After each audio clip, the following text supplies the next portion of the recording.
What's going on, guys? Back with another one. So I received an interesting comment over on Instagram, and this guy is replying to me based on one of my posts I made about Drake, the whole kind of Drake versus Kendrick fiasco.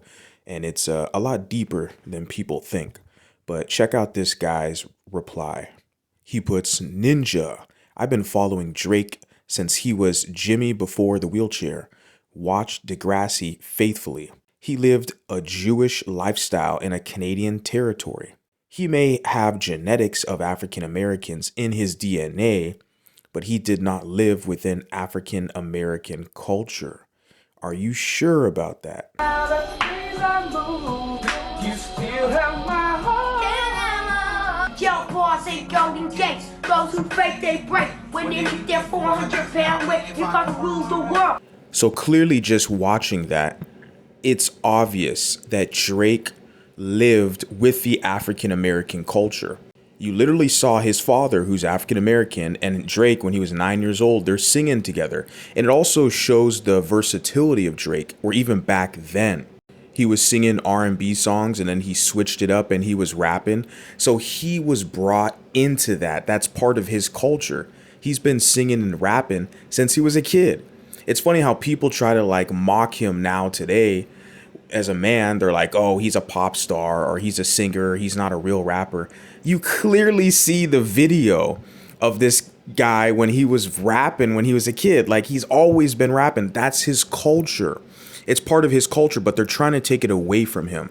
And the guy puts here about he may have genetics of African Americans in his DNA, but you see, they weaponize the one drop rule. Because if they're talking to a female, like a Miss Mulatto, as we're going to talk about very shortly, but any other, I was thinking even like Dominican women, you see how these thirsty ass guys, they try to like weaponize the one drop rule against mixed women and mulattas and just Afro-Latinas in general. Any woman with a little bit of African admixture, even if she's mostly Spanish or indigenous, mestiza, but say she's got like 15% African, right? Like a lot of Dominican women, they'll cling on to that and they'll weaponize the one drop rule against her and be like, well, you're still black. You're denying you're black. Even though you're only 15% black, you're still black. And why don't you let me get some, right? See, they will always use this tactic of weaponizing the one drop rule to in-group people, to guilt trip and shame people into their group. But then they'll also exercise the right to out-group people, mainly competitor males like Drake. That's what we're seeing with this comment. And then he says, I don't play semantics games like that, not like us, and show of hands. We're about culture and character, not his phenotype. It's not, none of you people are about character, man. I mean, you guys got, Boozy Badass, Da Baby, Sexy Red. You people are not about character. Stop the fucking cap. And yes, you are about phenotype because the preferred black American female phenotype, according to those males, is the mixed aesthetic, the mulatto aesthetic. That's why they promote all these mulatto women. A lot of these rappers, they marry and have kids with mixed women and mulatto women. Dark-skinned Tyrese. You had the Offset guy or the guy from the Migos. And then, all of them. West Khalifa, he was with Amber Rose. Kanye West. Like, all of these guys, there's a very, very long list of these rappers.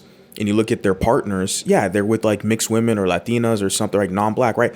Because they uplift those women in that phenotype as the standard. But when it comes to the males, like a Steph Curry or a Drake, all of a sudden there's special criteria.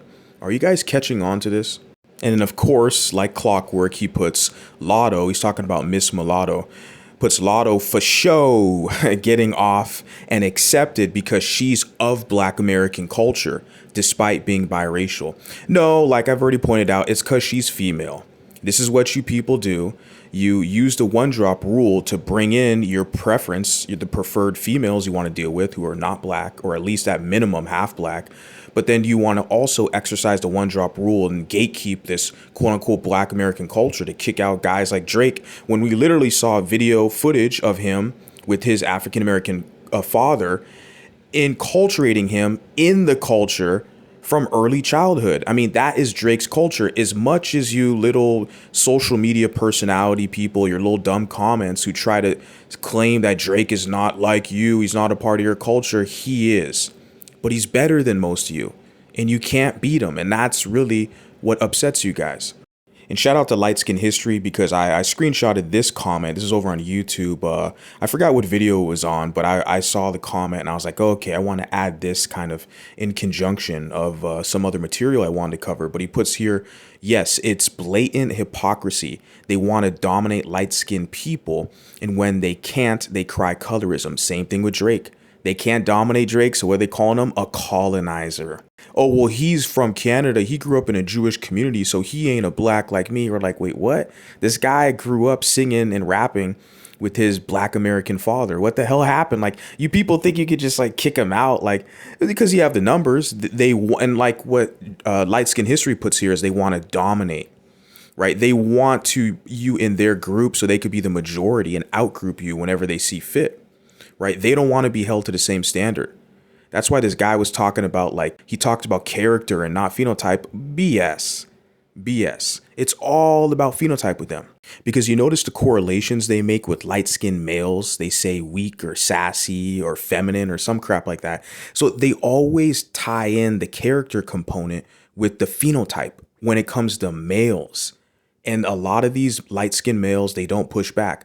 But guys like Light Skin History, he does push back. And I appreciate him and what he's doing. So I wanted to shout him out when I checked out this comment, because yeah, exactly. He's 100% right. Like, they want to dominate you. And when they can't, they cry colorism. And then they say, well, Drake's a colonizer. They just make up whatever dumb term, right? They cry foul when they can't beat you. More and more people are starting to witness this. And it's very deplorable behavior. What are your guys' thoughts on this? We're going to be talking about this a lot because it seems like it's never ending. But the more people call it out and speak on it, the more that they're going to have to switch it up, because then, they can't continuously play dumb. We all see what the strategy is, what the game is. Let me know what you guys think. Talk to you next time. Perfect.